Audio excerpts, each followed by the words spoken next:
Hello everybody, here we are at the Letterfly Custom Paint Workshops. We're talking about an airbrush, and the very first thing when it's time for you to learn to manipulate the airbrush is to develop this very simple discipline, and that is the entire time that you have it in your hand, you keep the trigger depressed so that the air is coming out of the end of it.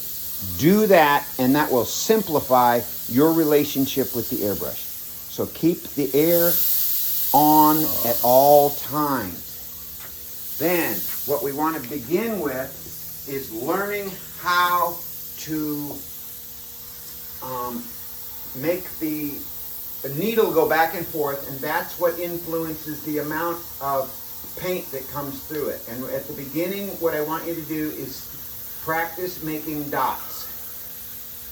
Make dots so they're all uniform, like this. And what you're doing is you're developing the ability to move the needle back and forth at a minute amount in order to learn how to manipulate the brush for the sake of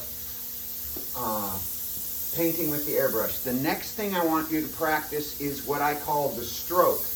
And that's where we learn how to include motion with how we are using the brush.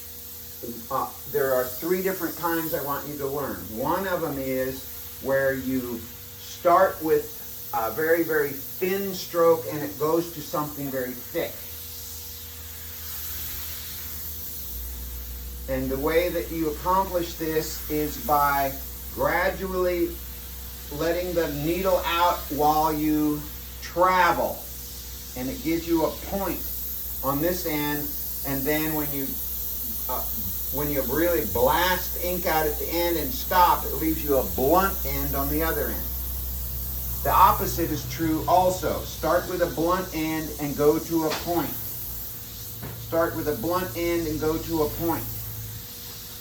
And then the other one is what you'll use for script lettering, and that is a thin, go to thick, and then back to thin. And this is what the stroke that you'll need to do the script lettering on t-shirts and stuff. So let's start practicing. Remember, keep the air trigger depressed the entire time you've got it in your hand, and start by making dots, and then practice the three strokes. Sharp to blunt, blunt to sharp, and then the money stroke for the script lettering. Let's get practicing.